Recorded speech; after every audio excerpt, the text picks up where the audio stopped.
Kaidah yang penting adalah satu, doakan anak pada saat emosinya sudah tenang. Jadi jangan doain lagi dia masih nangis, tenang dulu baru doain. Biasain kalau anak WA saya menyempatkan diri kajian. Kalau anak saya yang telepon saya izin. Boleh bentar ya nih anak saya nelfon. Iya bang, Bi izin GoPay dong, jadi segera saya isi. Lagi ngisi gajian saya ngisi GoPay. Dan bagi saya untuk memberitahu, abimu dimanapun, abimu udah diakses kok.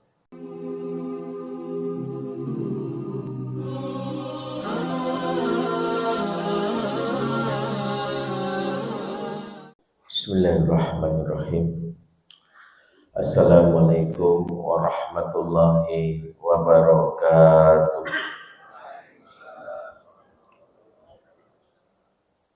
Alhamdulillah, assalatu wassalamu ala rasulillah wa ala alihi wa ashabihi wa mawala.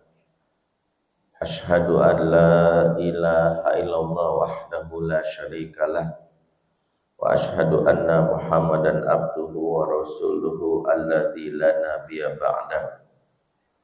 Rabbana atina min ladunka rahmah wa hayyi lana min amrina rasyada. Rabbi shrah li sadri wa yassiril amri wahlul 'uqdatam min lisani yafqahu qawli wa ba'du. Ikhwatal iman a'azakumullah jami'an. Bapak-bapak, ibu-ibu, saudara-saudariku semua, jamaah Masjid Al-Ittihad Permata Cimanggis yang hadir di lokasi masjid maupun yang menyimak secara online. Saya berdoa buat kita semua yang hadir, semoga Allah senantiasa memberkahi kita semua dan semoga kita bisa masuk surga bersama-sama semuanya. Amin ya rabbal alamin. Alhamdulillah, ada anak-anak juga saya ingin menyampaikan jika ada anak-anakku yang hadir, belahan jiwa kita yang di pagi ini sudah terjaga menemani orang tuanya, dan itu adalah di antara anak-anak yang istimewa. Sebab di antara tugas orang tua adalah menjaga siklus biologis anak agar sesuai dengan fitrah yang Allah telah tetapkan. Di antara sunnatullah yang Allah berikan kepada manusia dengan fisik yang Allah ciptakan ini, Allah jadikan siklus biologisnya itu dengan kaidah wa ja'alna al-laila libasa wa ja'alna an-nahara ma'asya. Kami jadikan malam itu sebagai pakaian alias untuk istirahat, dan kami jadikan siang hari setelah matahari terbit itu untuk mencari penghidupan. Kaidah inilah yang dipakai sebagian ahli pendidikan untuk mengukur kualitas anak-anak kita. Makanya pengalaman saya jadi konselor anak dan remaja, nangani ribuan anak-anak dari tahun 2002, saya berani menyimpulkan berdasarkan hasil beberapa kali penemuan masalah, anak-anak bermasalah itu cirinya dua, cuma dua. Mau anak kita hafal Quran, mau anak kita itu jenius, mau anak kita di pesantren, kalau punya dua ciri ini, waspada. Ciri pertama, anak bermasalah, susah bangun pagi. Ini pertama. Saya temukan itu, mau dia seorang hafal Quran, mau dia sudah berapa kali dia dapat penghargaan, kalau dia susah bangun pagi bermasalah itu. Dan biasanya setelah sesi konseling baru ketemu itu. Entah dia punya masalah pikirannya malam. Kenapa susah bangun pagi? Karena siklus biologisnya itu pasti bermasalah. Malam hari saat harusnya istirahat, dia begadang. Nggak bisa tidur. Harusnya tidur. Dia begadang. Dan akhirnya Kalau udah malamnya itu jam istirahat dipakai untuk begadang, pasti susah bangun. Makanya kalau ini polanya rutin, perbaikinya namanya perbaikan jam biologis.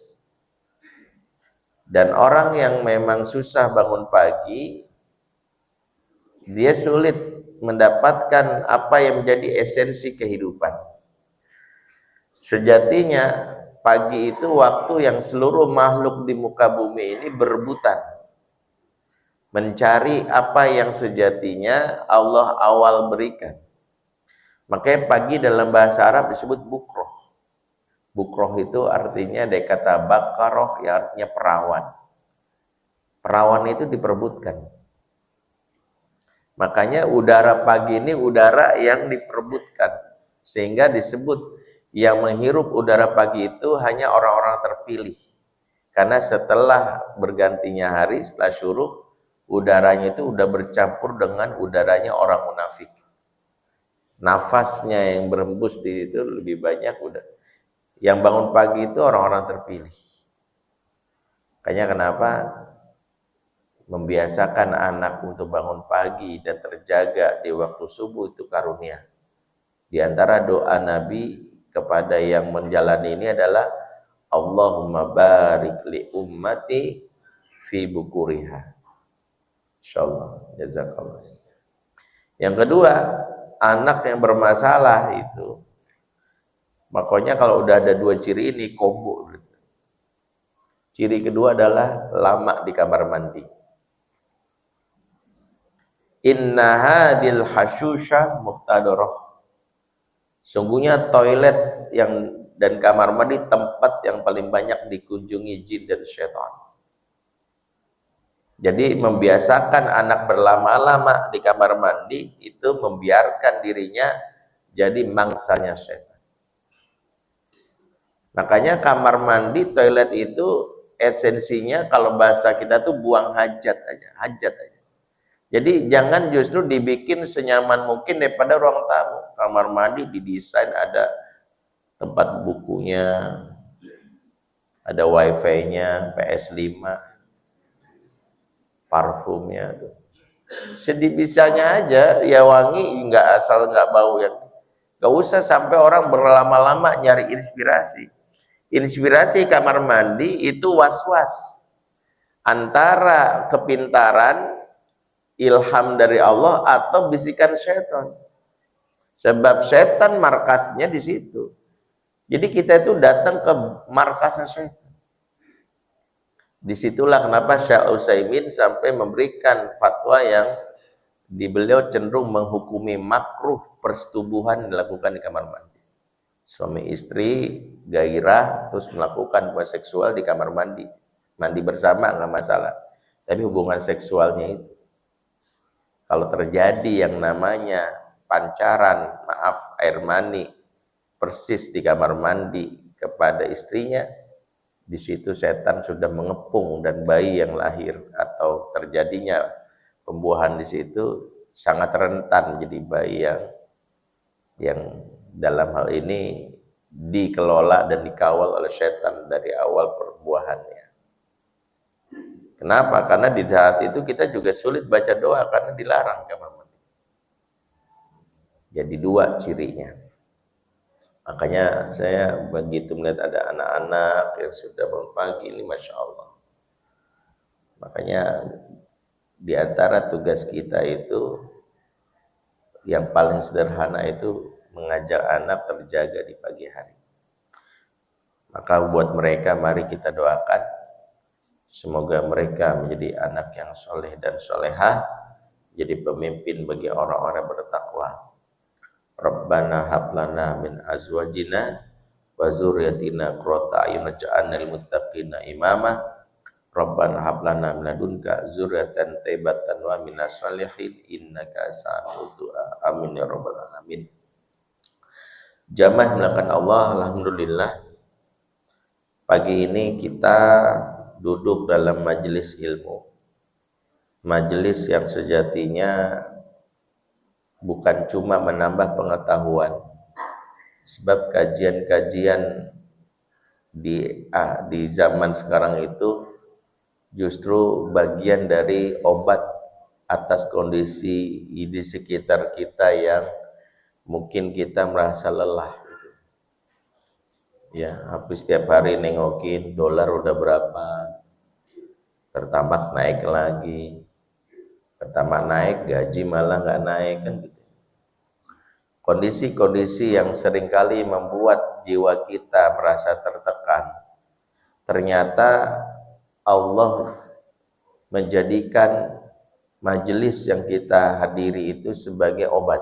Makanya sebagian ulama mengatakan the best healing. Healing terbaik itu bukan berlibur.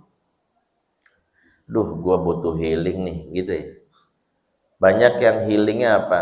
Berlibur ke Bali, kemana lagi, ke Turki, ya, ke Bekasi, nggak tahu ada apa di Bekasi. Healing terbaik itu bukan berlibur ke Singapura, Bali, Turki, Eropa. Healing terbaik adalah duduk di majelis ilmu. Kenapa demikian? Karena Nabi yang menggaransi, ma min qaumin idza ijtama'a fi baiti min buyutillah thumma yadhkuruna Allah illa nazalat alaihimus sakinah. Au kama qala. Tidaklah berkumpul sekelompok manusia di antara rumah-rumah Allah, kemudian mereka berzikir menyebut nama Allah, kecuali diturunkan kepada mereka as-sakinah. Jadi kita ini duduk di sini dalam rangka ingin menuntut ilmu dan menyebut nama Allah. Allah turunkan malaikat mendistribusikan obat penenang yang namanya as-sakinah. Jadi datangnya kita kemari itu jalan the best healing. Di luar kalau kita berlibur nyangka healing itu mah tipuan, seperti orang sakit gigi yang ngerasa obat sakit gigi minum Ponstan. Sakit gigi nih minum Ponstan, emang itu obatnya? Enggak. Ibu efek Ponstan atau paracetamolnya habis sakit lagi. Makanya ada orang berlibur ke Bali pulangnya stres. Kok iya baru sadar tabungan berkurang saldonya, ya kan? Udah gitu cucian numpuk, kerjaan nambah, teman minta oleh-oleh, mertua atau kita liburan dipikir banyak duit, nagih ongkos haji furoda. Kan begitu ya. Oh, lu lagi enak nih luar telepon mama mau haji furoda bisa diongkosin enggak gitu. Makin stres kita. Maka bersyukurlah kita, majelis ini sering saya katakan majelis healing. Jadi kalau ada kajian ikut, karena di tengah kondisi hari ini yang zaman membuat kita aduh boti di mana-mana. Ya, anak saya gimana nih Ustadz? Masalah ekonomi belum lagi. Gitu masalah pengasuhan, masalah pendidikan, masalah politik, stres nih. Disitulah kenapa Nabi walaupun tidak terucap secara jelas, barulah kita memahami kenapa Nabi bilang idza marartum bi riyadil jannah farta'u. Kalau kamu melewati taman-taman surga, singgah dan mampirlah. Farta'u itu artinya duduk, mampir. Jangan, apa itu disebut riyadul jannah? Tanya para sahabat. Halaqul zikir, yaitu majelis-majelis zikir, majelis-majelis ilmu. Kata Nabi kalau ada majelis ilmu, ada pelangnya, ada pamfletnya atau ada balihonya, ada kajian nih, mampir. Jadi kita udah dikasih tahu, mampir, duduk. Jangan malah lewat, malah titip salam sama ustadznya ya, titip salam. Mampir aja dulu, kalau nanti urusannya. Dari sinilah para ulama menyimpulkan engkau duduk sejenak walaupun 5 menit, setelah itu ada keperluan, itu lebih baik daripada sekadar sehelo. Misalnya nih lewat nih mau pergi, ada kajian nih, nggak apa-apa, mampir sebentar, ya dengerin, lihat semenit 2 menit, berarti nggak apa-apa, itu lebih baik. Karena maksud fartau itu adalah duduk walaupun sejenak. Jadi jangan ada kajian meleseh loh, atau sengaja berhenti gitu kalau suaranya kedengeran sampai keluar itu. Itu boleh itu. Jadi jangan malah lewat. Nah, disitulah kita dianjurkan. Dan hari ini kita mau bincang sesuatu dalam rangka juga ilaj, khususnya buat apa? Buat keluarga kita, khususnya pengasuhan anak-anak kita. Yang hari ini memang banyak sekali problematikanya. Mungkin kita nggak bahas langsung problematikanya, karena kalau bahas problematikanya panjang yang mau kita beresin. Panitia mengamanahkan kita langsung bahas hal yang fundamental. Karena isu yang terkait dengan pengasuhan hari ini memang para ahli menyebutnya dengan isu terkait komunikasi. Bahkan kaidah yang disampaikan beberapa ahli adalah the main problem of parenting today is disconnection. Masalah utama pengasuhan hari ini tentang disconnect. Jadi kalau kita bicara tentang masalah disconnection, ini terkait dengan kemampuan kita berkomunikasi. Sehingga Nabi itu tentang tanda-tanda akhir zaman, Nabi itu tidak cuma bicara tentang hal yang berkaitan dengan, biasanya kita kalau bahas akhir zaman, bahas apa biasanya Pak? Kajian akhir zaman, biasanya dibahas tentang apa? Dajjal. Ternyata banyak sekali pembahasan kalau kita urai tentang akhir zaman. Tapi ada satu hadis, dan hadis ini mengungkapkan isu di akhir zaman itu disconnection sebenarnya, terutama dalam keluarga. Nabi bersabda dalam hadis riwayat Imam Ahmad, la taqumus sa'ah hatta yazharal faksha wat tafahush wal qati'atu rahim wa su'al mujawarah. Tidak akan datang hari kiamat sebelum ada 4 peristiwa. 1, tersebarnya perbuatan yang menjijikkan. Orang berani terang-terangan melakukan perbuatan menjijikkan. Kayak 2 cowok ciuman di PNJ itu. Itu contoh. Apalagi lagi ada tren, ada aku HIV, aku ini itu contoh yang disebut, yang Nabi sebutkan nampaknya tersebarnya perbuatan yang disebut faksha. Faksha itu menjijikkan. Makanya LGBT disebut faksha. Dalam surat Al-A'raf ayat 80 Allah berfirman, ya, waluton idh qala liqaumihi ata'tunal fahisyah. Jadi disebutnya kaum mereka itu kaum yang menjijikkan. Makanya menjaga kewarasan dan kenormalisasian kita untuk tidak masuk jadi kaum boti, peliharalah rasa jijik. Jadi rasa jijik itu Allah berikan kepada kita sebenarnya sebagai pagar. Jijik banget nih ada tikus, insya Allah kita menghindar dari tikus. Bahkan ada nih Pak, bakso tikus apaan nggak mau gitu. Ya misalnya, karena jijik sama kotoran anak normal yang diserang hari ini oleh kaum LGBT internasional adalah jijik yang diisyaratkan Al-Quran itu dikemas dengan rapi lewat konten sehingga menjadi lucu. Disinilah kita terperangkap. Ada cowok pakaian cewek impersonate goyang-goyang, terus dia bikin gerakan akhirnya kita lucu, lama-lama lucu. Dia gerakan latah lucu, dia lainnya lucu. Tahu nggak dampaknya? Normalisasi bermula dari mindset yang Allah sebut jijik, lama-lama jadi lucu. Kalau jijik otomatis dihindari, lucu itu dicari. Maka ibu-ibu kalau melihat barang lebih parah, lucu aja maknanya dibeli kalau ibu. Ya kan, makanya bapak-bapak kan tahu kan bahasa ibu kalau udah beli, lucu banget artinya beli. Ya kan? Ibu-ibu kan kalau lewat mah, ih lucu banget Pak tuh beli.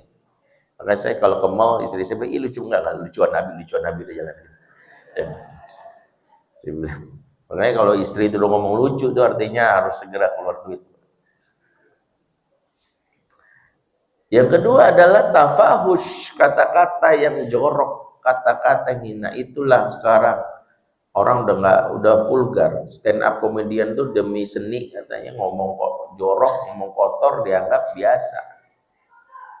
Nah, yang ketiga yang mau kita bahas qati'atur rahim. Terputusnya rahim itu maknanya kekerabatan. Hubungan kakak adik, ortu anak. Terakhir kata Nabi, buruknya hubungan dengan tetangga. Kita punya tetangga, nah cek tuh, kenal apa enggak, itu pertama. Yang kedua, baik apa enggak. Ketika kita bicara tentang terputusnya rahim itu, disitulah muncul berbagai macam problematikanya diantaranya muncul anak-anak yang membuat drama. Nah, ini kajiannya. Apa buktinya? Nabi mengatakan diantaranya kondisi anak bikin drama di akhir zaman adalah antalidal ammatu robbatuha. Seorang ibu melahirkan majikannya. Kira-kira yang namanya majikan kerjaannya apa? Kerjaan majikan apa, Bu? Nyuruh-nyuruh. Nanti muncul anak-anak, "Mama, buatin sop nggak?" "Ih, Mama mah begini sih." Udah mau, nggak mau. Tuh, majikan kita. Tuh, majikan. "Aku nggak mau, pokoknya." Malah nyuruh-nyuruh. "Beliin nggak?"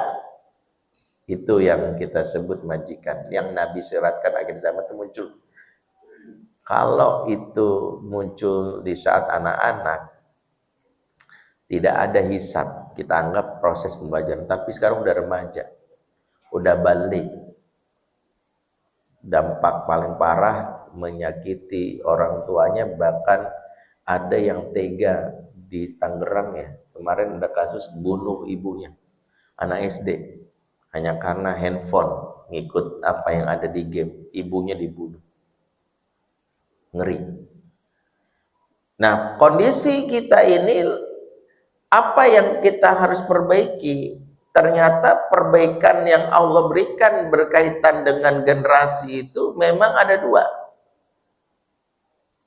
Makanya Quran itu kalau berbicara tentang generasi dan pengasuhan, sebenarnya satu ayat ini udah cukup.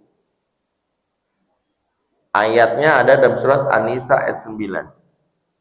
Itu merangkum, saya sedang menyusun buku, judulnya Al-Mausu'ah Al-Ubuwah Wal-Umumah Al-Islamiyah, ensiklopedi mengasuh anak di akhir zaman khusus orang tua, buat orang tua. Itu tebalnya kalau saya prediksi 2000-an halaman. Nah, dari 2000-an halaman yang saya bikin itu diringkas dalam satu ayat. Surat An-Nisa 9. Allah berfirman, "Waliyasal ladina law taraku min khalfihim zurriyatan di'afan khaufu alaihim." Hendaklah takut kepada Allah orang-orang yang meninggalkan generasi yang lemah. Zurriyatan di'afan. Lemah dalam bahasa Arab itu ada dua. Pertama do'fun, yang kedua wahnun. Bedanya do'fun itu lemah karena belum dilatih. Berarti karena ortu yang belum melatih itu berarti punya PR meninggalkan generasi yang lemah. Sementara wahnun lemah karena terkikis. Makanya ibu hamil itu lemah di mana kekuatannya berkurang. Contohnya dalam surat Luqman, wa wasainal insana biwalidayhi hamalathu ummuhu wahnan ala wahnin wa fisalu. Wahnan ala wahnin adalah ibu yang lemahnya itu berkurangnya kekuatan. Do'fun karena tidak dilatih sehingga tidak kuat. Kalau wahnun, kekuatan yang berkurang alias terkikis. Maka ortu itu punya PR, jangan sampai anak itu lemah karena tidak dilatih. Lemah itu dalam ayat ini terbagi menjadi 3. Ini PR ortu. Jangan sampai muncul drama karena 3 ini. 1, al-dha'fu alal masyaqqah, lemah menghadapi ujian kesulitan. Ini PR generasi digital. Anak-anak lemah menghadapi kondisi ini, lemah menghadapi ujian kesulitan. Muncullah anak-anak yang fly, not fight. Kalau ada masalah kabur. Masuk sekolah 2 minggu minta pindah, nggak mau maunya. Nah ini PR. Karena mereka terbiasa. Jadi kenapa di antara kekhawatiran di era digital itu adalah anak-anak yang mereka itu terbiasa fly. Jadi kan menurut para ahli, gadget ini yang paling bahaya itu secara perilaku apa? Nih, apa menurut Bapak Ibu? Handphone ini paling bahaya. Yang mempengaruhi perilaku. Apa isinya paling bahaya itu apa? Apa kira-kira? Dari gadget yang memberikan, yang Bapak khawatirkan mempengaruhi perilakunya apa? Apanya? Ada yang tahu? Apanya? Nggak ada yang tahu. Para ahli menyebutkan yang paling, bukan YouTube, yang paling mempengaruhi perilaku itu sosmed. Sosmed itu kalau dirinci itu dampaknya banyak. Anxiety bermula dari aktif di sosmed. Jadi kalau sekarang anak-anak cemas itu karena isi kepalanya itu dipenuhi algoritma yang ngikutin pikiran awalnya. Kalau dia senang melihat berita tentang kecelakaan, nanti kecelakaanmu muncul. Lama-lama isi kepalanya itu kecelakaan. Ibu-ibu gara-gara lagi melihat kasus perselingkuhan seorang tokoh, lama-lama isi algoritma itu selingkuh terus. Akhirnya isi kepala ibu tanpa sadar isinya selingkuh. Lama-lama suami udah cakepan dikit, biasanya nggak gitu, jangan-jangan. Jadi anxiety itu bermula dari, makanya sosmed itu banyak kalau dirinci itu. Sehingga salah satu cara damai di era hari ini, era digital nggak dilarang. Makanya kalau mau damai itu adalah deactivate sosmed. Istri saya itu hidupnya damai banget, nggak pernah mikir apa gitu. Dia nggak punya sosmed dari dulu. Nggak ada akun IG, nggak ada TikTok, nggak ada apa. Paling WhatsApp doang, sama Shopee. Itu hiburannya udah damai banget tuh hidupnya tuh udah. WhatsApp dan Shopee berpadu, selesai kata dia. Jadi nggak ada, karena dia tahu diri, istri saya itu punya, ya bukan pencemas, dia tahu dari. Jadi kita itu dari sosmed. Makanya anak-anak kita apalagi di era Gen Alpha itu mengalami disebut flood of information, banjir informasi.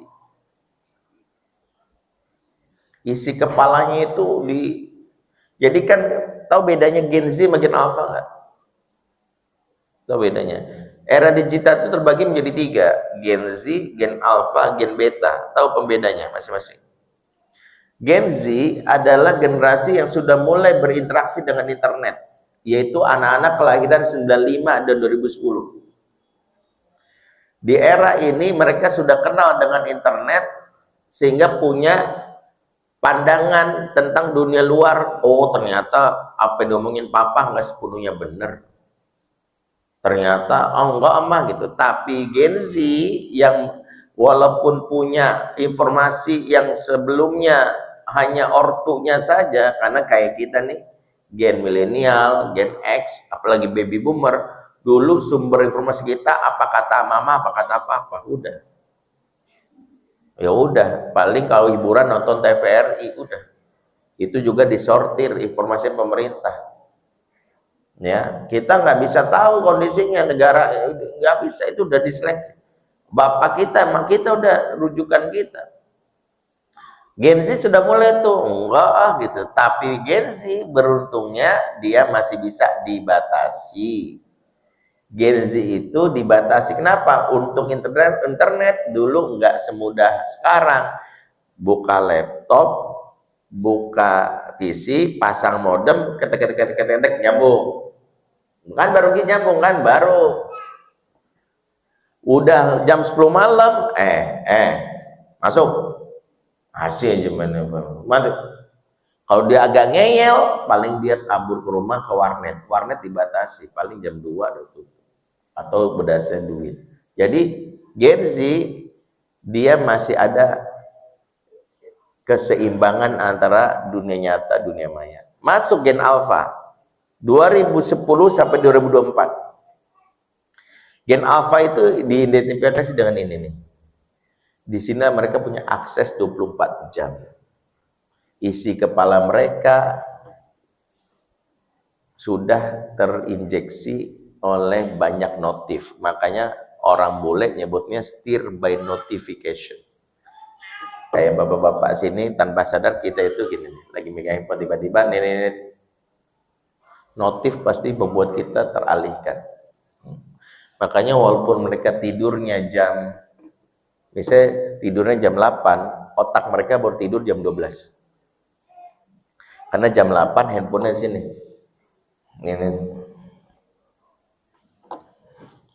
Ini gitu. Nggak bisa mereka. Tahu-tahu bangun jam 5 dibangunin, bangun subuh, capek. Lah, kamu kok udah tidur jam 8, otaknya nggak tidur. Mengalami steer by notif. Maka di antara cara sehat itu adalah handphone nggak boleh ada di kamar tidur. Ini rekomendasi para dokter. Gadget itu di luar, taruh kamar tidur, kamar mandi itu nggak boleh. Oke. Yang kedua, Gen Alpha itu mengalami tadi flood of information, banjir informasi. Jadi apa aja itu masuk sampah, banjir kan, dan kita tahu banjir bukan cuma bawa air kan, banjir juga bawa kayu gelondongan gitu, ya kan, lumpur, isi kepala mereka itu yang. Nah barulah masuk gen beta. Gen beta itu generasi dengan hadirnya AI. Disitulah beberapa anak yang selama dia dibesarkan oleh ortu yang sibuk, dia mencari validasi diri lewat AI. Muncullah dua hal. Satu, fake producer, anak-anak yang melakukan kebohongan-kebohongan berstruktur dan tervalidasi, bikin gambar sebenarnya bukan itu hasil AI, bikin tulisan sebenarnya hasil AI. Itu dia merasa bisa loh aku loh. Makanya AI itu membuka topeng baru orang-orang yang NPD. Jadi NPD hadir trennya di zaman AI. Baru ketahuan di NPD. Kenapa? Karena AI memvalidasi orang NPD. Nah, makanya di era AI itu ada fake producer dan fake consumer. Fake consumernya adalah generasi baby boomer. Maaf nih bapak-bapak, ibu-ibu sini. Yang tahu ternyata di depan rumah Cimanggis ada ular sanca gede banget tuh. Ini melihat ada tuh di share ke grup WhatsApp keluarga. Hati-hati gitu ya. Mekah banjir tuh, lihat dan sebagainya. Fake consumer bertemu fake producer, jadi klop. Maka emak-emak, nenek-nenek ini harus diedukasi, kok nggak dibohongin dulu sama cucunya.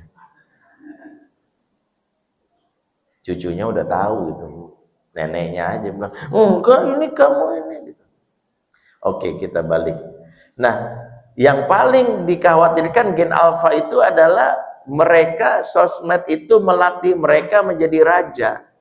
Raja itu Kenapa mereka menjadi raja? Karena mereka punya kemampuan menentukan nasib orang lewat sebuah tombol. Apa nama tombolnya?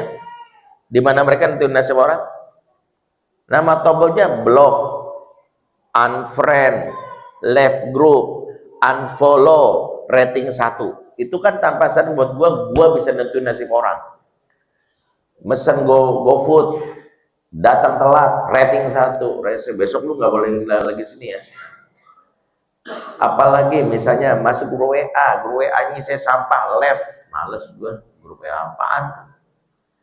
Posting sesuatu ada yang komen nggak suka, blok, rese lu, lapak-lapak gue. Apalagi dia follow akun nggak suka, unfollow, males gue punya temen kayak gitu. Dia punya akun di Facebook, walaupun Gen Z, Gen Alpha jarang punya Facebook ya, rata-rata itu Gen X, Gen Y. Nah itu dia berteman, nggak suka postingannya, unfriend. Mental inilah yang mereka lakukan ketika di dunia nyata. Masuk sekolah 2 minggu pindah, nggak mau tuh sekolah yang lain pokoknya. Begitu masuk pekerjaan mereka punya belum apa-apa, resign. Makanya HRD hari sekarang itu harus jeli melihat. Saya itu ketemu salah satu kawan pakar HR ya. Dia bilang gini, Ustadz saya kalau ketemu fresh graduate baru lulus, IPK-nya tinggi dan CV-nya tebal, bukan apa IPK-nya tinggi dan CV-nya tebal langsung saya buang ke tempat sampah, nggak boleh kerja di kantor saya. Saya kan bilang loh, bukannya itu ciri karyawan idaman, udah IPK-nya tinggi, CV-nya tebal. IPK tinggi nggak masalah, tapi CV tebal itu masalah loh. Kan bagus, banyak pengalaman. Ya, itu bukan pengalaman kerja, Ustadz. Itu pengalaman resign. Logikanya, kalau dia baru setahun lulus, udah banyak CV-nya, ini pengalaman resign, bukan pengalaman kerja. Kalau dia udah 20 tahun lulus, pengalamannya CV tebal, itu baru namanya pengalaman kerja. Dari mana kesimpulannya? Iya Ustadz, bayangin 2 bulan di Pertamina baru duduk kerja, ih bos gue toksik banget, rese, males banget nih bos kayak gini. Ngajuin karena IPK yang tinggi kerja perusahaan lain, belum apa-apa, jauh banget dari rumah gue, ketuaan gue di jalan. Ya udah resign, IPK tinggi, ngajuin lagi yang lain. Alah teman-teman gue, apaan sih, rese semua, nggak ada dukung gue. Langsung udah belum apa, jadi semuanya itu dalam setahun bisa jadi 4 perusahaan. Kalau nggak punya kemampuan menganalisis psikologi manusia, hebat nih, lu udah di Pertamina, di ini dalam setahun keren ya. Itu bukan pengalaman kerja, pengalaman resign. Ya paham ya. Nanti masuk pernikahan juga gitu. Makanya angka perceraian itu meningkat itu di era ini. Belum apa-apa cerai. Belum apa-apa cerai. Suami ngelengin tumbler, cerai. Tumbler yang kelihatan aja kau hilangkan, apalagi ikatan cinta kita. Ya, walaupun tidak se ekstrim itu, tapi banyak kasus perceraian kayak gitu. Coba tanya bapak-bapak, ibu-ibu. Makanya yang jadi masalah ketika generasi bapak ibu kita sudah terpengaruh oleh generasi alfa. Sehingga muncullah fenomena yang hari ini disebut grey divorce. Grey divorce itu adalah perceraian di usia tua.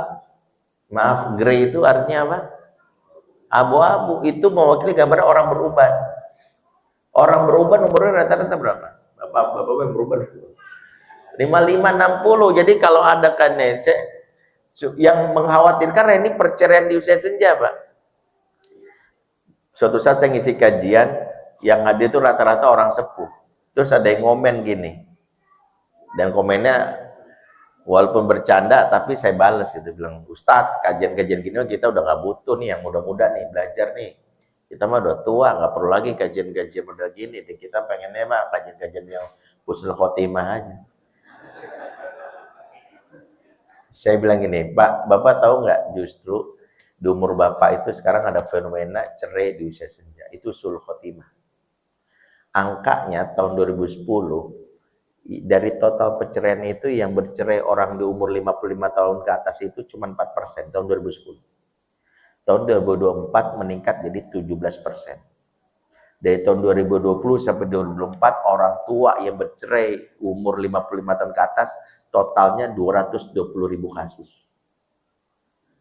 Tahu nggak kenapa mereka cerai? Mereka sudah mulai berani mengatakan karena dulu yang mau saya bertahan anak. Anak udah gede, udah kuliah, udah kerja, udah pada semua.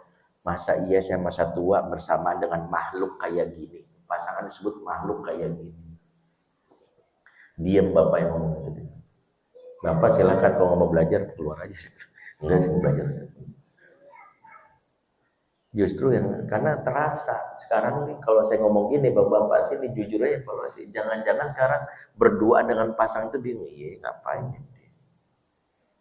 Harusnya kan masa itu berduaan itu kan kita ketawa ketiwi, kita bisa berduaan. Ada yang berduaan itu malah menghindar, udah tua anak udah nggak ada.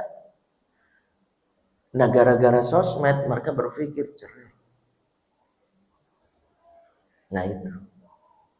Nah jadi yang disebut generasi yang lemah itu adalah al-dha'fu alal masyaqqah. Kita skip karena pembahasannya. Khawatir ini belum masuk komunikasi, ini baru pengantar. Yang kedua adalah disebut generasi lemah al-dha'fu ala syahawat, lemah menghadapi ujian syahwat. Kalau yang pertama anak yang tidak bisa menghadapi ujian kesulitan, yang kedua anak yang tidak bisa menghadapi ujian syahwat. Cirinya apa? Anak yang tidak bisa menghadapi ujian syahwat. Sederhana, nggak bisa ngomong enggak. Nggak bisa ngomong enggak.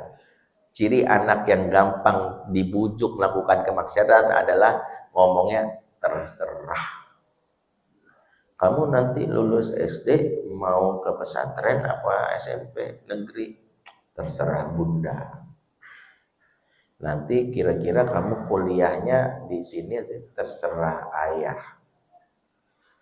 Nanti liburan maunya ke pantai puncak, terserah mama. Banyak ortu yang GR, anak saya taat banget sama si Ustaz, apa-apa terserah saya. Ciri anak yang suka ngomong terserah, anak yang rentan diajak kepada kemaksiatan. Temennya baik, ngaji yuk, terserah gua mah. Kelabing yuk, gua mah ikut aja dah, terserah. Nah kayak yang kedua ini anak terserah. Sehingga anak-anak yang gampang terombang-ambing, istilah Nabi itu nama imma'ah. Nabi sudah ingat 14 abad yang lalu generasi disebut generasi imma'ah. Nah generasi imma'ah itu generasi yang nggak bisa ngambil keputusan. Apa-apa terserah orang luar. Terserah gue mah. Pas di pesantren baik. Lulus pesantren temennya sudah mulai K-pop ikut. Terserah gue mah. Terserah itu tidak wujud dari anak-anak yang nggak bisa mengambil keputusan sendiri. Ini ciri kedua. Ciri ketiga generasi lemah adalah al-dha'fu anil ghadab, lemah menghadapi ujian kemarahan alias mudah tersinggung, gampang marah, nggak ada sedikit banting handphone, baper, itu generasi yang lemah. Nah ini kita persingkat, ayatnya mengatakan ortu jangan sampai meninggalkan anak-anak yang lemah. Maka solusinya dua. Falyattaqullah, bertakwa kepada Allah. Ternyata solusi ini yang pertama kali dahulukan. Jadi barulah Allah sebutkan setelah bertakwa waliyaqulu qaulan sadida, dan ucapkanlah qaulan sadida. Disinilah para ulama menyimpulkan komunikasi ortu sama anak diwakili kalimat qaulan sadida. Qaulan sadida. Nanti kita bahas apa yang disebut qaulan sadida. Al-Quran menjadikan komunikasi itu bab penting, makanya ayat tentang komunikasi itu banyak. Kalau ortu dengan anak qaulan sadida, kalau suami istri qaulan ma'rufa, kalau anak ke ortu namanya qaulan karima, itu beda-beda. Qaulan karima dalilnya apa? Surat Al-Isra 23, faqullahuma qaulan karima. Makanya anak ke ortu dilatih kaulan karimah. Kalau suami istri ayatnya kaulan ma'rufah, atau lebih spesifik kalimatnya interaksi yang ma'ruf. Wa ashiruhunna bil ma'ruf, An-Nisa 19, ma'ruf. Tapi kalau ortu ke anak kaulan sadida. Nah, kaulan sadida ini maknanya 3. Dan inilah yang menjadi PR cara komunikasi. Yang pertama, Ibnu Katsir menyebutnya dalam tafsirnya dengan kalimat mustaqiman la iwijaj wala inhiraf. Perkataan yang jujur, yang tidak menyimpang dan berbelok. Jadi kalau ngomong sama anak, satu, jujur. Disinilah kaidah pertama berbicara komunikasi anak tuh jujur. Sehingga disinilah sebagian ahli menyimpulkan komunikasi pengasuhan itu tidak boleh pakai kalimat efektif. Nah, ini harus diluruskan. Komunikasi efektif, jangan dulu efektif. Tahu nggak kenapa efektif itu dicela dan tidak sesuai dengan prinsip kaulan sadida? Karena efektif seringkali berorientasi hasil, yang penting efektif. Sementara kaidah Quran itu jujur dulu, sebab ada yang efektif tapi nggak jujur. Contoh, pernah lihat tren di TikTok, seorang ibu membagikan tips cara membuat anak nggak main gadget. Caranya adalah saat dia tidur, ambil spidol, gambar bagian hitam di bawah matanya. Setelah itu dia bangun, kasih cermin ke dia. Tadi kaget, "Mama, mataku kok ada hitam-hitamnya?" Ortu langsung bilang, "Wah, itu bakal buta tuh, nak." "Aku nggak mau buta." "Kenapa ya, Ma?" "Gara-gara main gadget itu." Pernah lihat itu ada yang posting kayak gitu? Itu. "Aku nggak mau buta." "Ah, itu gara-gara main gadget tuh." "Nggak mau, Bu, takut." "Main gadget lagi nggak?" "Nggak mau." "Main gadget nggak mau." Efektif nggak? Efektif. Tapi dari sisi Islam haram. Maka jangan efektif dulu. Yang pertama jujur. Kenapa? Karena Islam mengajarkan modal dasar mengasuh itu adalah trust atau sikoh. Karena kalau efektif hari ini, nanti di masa depannya dia bilang, "Dasar mama gua bohong, dulu gua dibohongin masa." Pas udah gede, akhirnya nggak pernah mau nanya sama orang tua. Makanya sering saya katakan, kaidah pertama dalam komunikasi bukan efektif. Sadid itu maknanya patut yang lebih pas. Patut itu satu, jujur. Nggak boleh atas nama yang kita sebut efektif kita bohong. Karena dulu ortu zaman dulu untuk efektif sering bohong. "Makan ya, kok enggak nanti nasinya nangis." Emang nasi serapu itu kayak jomblo gitu, nggak dapat jodoh sehingga nangis? Nanti kalau nggak makan ditangkap Densus 88. Nggak ada job desk Densus 88 menangkap anak nggak makan nasi. Anak mau aja dia makan. Akhirnya muncullah pengetahuan baru ditambah dengan goda teman. Lu mah nggak usah jangan percaya orang tua, suka bohong orang tua kita mah. Maka yang hilang dari pengasuhan itu sekarang trust. Gara-gara efektif. Maka yang pertama jujur. Jujur itu kaidah pertama komunikasi kepada anak. Artinya tidak ada yang dimanipulasi. Misalnya, boleh nggak sih kita mengakui bahwa kita kesel? Boleh.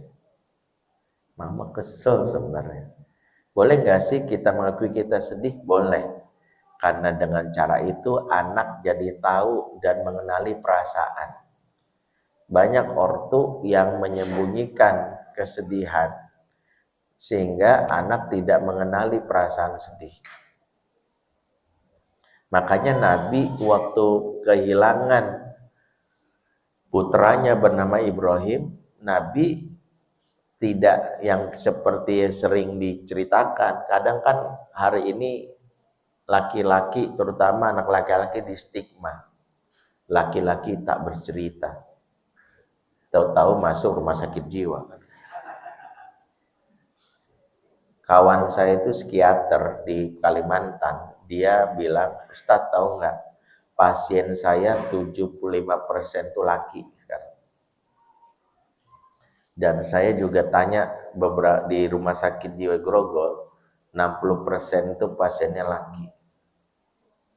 Di antaranya laki-laki terkandung di stigma, aib kalau bercerita. Akhirnya beban itu ditampung di kantong jiwanya, pecah. Akhirnya jadi halusinasi, muncul skizofrenia dan sebagainya. Maka seorang istri jadi tempat buat suami mau cerita. Seperti Nabi yang ketika pulang dari mendapatkan wahyu gelisah, maka Nabi langsung cerita. Dan itu bukan menunjukkan kelemahan, menunjukkan kejujuran. Anak laki-laki yang tidak cerita dari kecil pada ibu atau bapaknya sangat rentan menjadi anak yang jiwanya tidak sehat di saat remajanya. Data yang kami dapatkan dari Dinkes, Dinas Kesehatan, angka depresi meningkat di antaranya anak-anak usia 10 sampai 17 tahun disinyalir mengalami depresi, totalnya sebanyak 2 juta orang, 2 juta anak. Lumayan besar. Ya. 2 juta. Baik. Makna kedua dari komunikasi kaulan sadida adalah sawaban. Dalam kalimat yang disebutkan oleh Al-Baghawi At-Tabari, kaulan sadid maknanya sawab. Setelah jujur, sawab itu maknanya tepat. Tepat disinilah yang mungkin disamakan dengan efektif, atau tepat yang dimaksud terkait dengan, jadi Nabi itu pernah mendoakan dengan doa kepada Sa'ad bin Abi Waqqas. Doanya apa? Allahumma saddid romaitahu, sadid wa ajib da'watahu. Ya Allah, tepatkan anak panahnya dan kabulkanlah doa-doanya. Kita kalau lagi cepat-cepat ngambil keputusan, belum sempat istikharah, doanya gimana? Nih kita harus ngambil keputusan nih. Sementara belum sempat istikharah cepat. Nabi mengajarkan doanya Allah masaddidni wahdini. Ya Allah, tepatkanlah ya putusanku dan berikan petunjuk padaku. Yang berikutnya, jadi tepat itu terwakili menjadi 5. Pertama, tepat secara usia. Jadi kalau komunikasi sama anak, lihat usianya dulu. Sebab tiap usia beda treatment. Ya. Di luar tuh ada buku, nanti baca saja. Buku yang ditulis oleh guru saya, Ayah Irwan. Judulnya Anakologi. Memahami tumbuh kembang anak. Kenapa? Kesalahan mengasuh, menyamakan anak bayi, TK, SD, SMP, SMA sama. Sama-sama anak kita, tapi kita menyangka treatmentnya sama, padahal beda. Contoh gini, anak balita, menurut riset, dan ini dipraktikkan oleh Nabi, kalau komunikasi sama mereka wajib atraktif dan demonstratif. Artinya mainkan seluruh gestur, mainkan seluruh mimik wajah. Makanya Nabi ketika menggendong cucunya, Nabi nggak sungkan menjulurkan lidah gitu. Nabi melakukan ini kepada siapa? Anak balita. Dan Nabi nggak mungkin melakukan pas Umar lewat gitu. Nggak mungkin, nggak cocok. Berarti apa? Nabi tahu mentreatment anak kecil. Makanya kalau kita punya anak balita, kita kaku, nggak punya ekspresi yang ini akan mempengaruhi bagaimana dia menerima kita. Kenapa guru TK itu wajib atraktif? Tangan ke atas gitu ya. Tangan ke samping. Tangan ke depan. Duduk yang rapi hore itu. Anak TK punya guru wajib atraktif. Makanya bapak-bapak yang LDR jarang pulang. Kalau dia tahu dia punya anak yang masih balita, harus belajar atraktif dengan ekspresi wajah yang dilatih. Jangan pas video call kaku gitu. Assalamualaikum warahmatullahi wabarakatuh. Anak langsung nutup. Nah, nutup itu tadi kepala BGN yang lagi conference. Jadi dia males gitu ya. Makanya kenapa?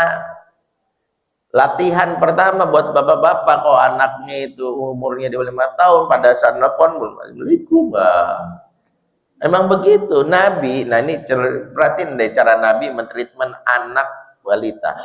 Dalam riwayat sampaikan Mahmud bin Rabi dari hadis riwayat Muslim, aqaltu minan Nabi sallallahu alaihi wasallam majjatan majjaha fi wajhi min dalwin wa ana ibnu khamsi sinin. Aku ingat banget dari Nabi SAW di mana Nabi mencandaiku dengan mencipratkan air di sebuah ember. Saat itu umurku baru 5 tahun. Jadi Nabi itu di antara treatmentnya kepada anak kecil itu, Nabi senang mencandai, senang atraktif. Kepada siapa itu kita lakukan? Kepada anak balita. Begitu anaknya sudah masuk fase prabalik, bahkan balik, treatmentnya beda lagi. Makanya kalau anak TK masih pakai treatment tepuk semangat atau tangan ke atas masih oke. Ini jangan anak SMA semuanya tangan ke atas, muntah-muntah mereka. Ya elah. Nah, salah satu kesalahan kita dalam mentreatment anak, kita menyamakan usia mereka seperti waktu mereka kecil.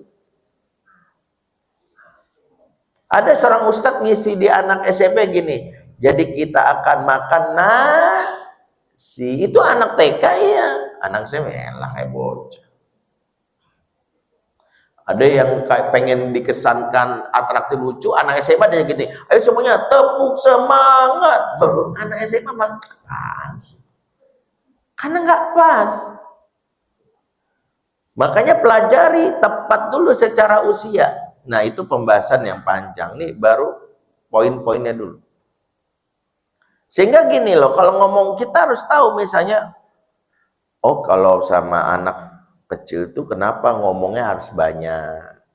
Giliran sama anak remaja itu kurangi ngomongnya tapi banyak mendengar. Kenapa anak remaja itu nggak suka diceramahi. Makanya kalau anak remaja itu jangan justru diceramahi.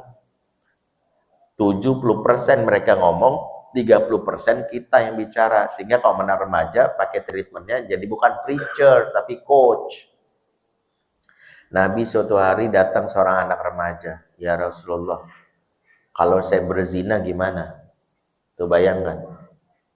Kalau kita langsung keluar dari astagfirullahaladzim, Allah berfirman Al-Quran, auzubillahi minasyaitonirrajim, ya elah kata dia di ruqyahnya, asap ngebul nih panas.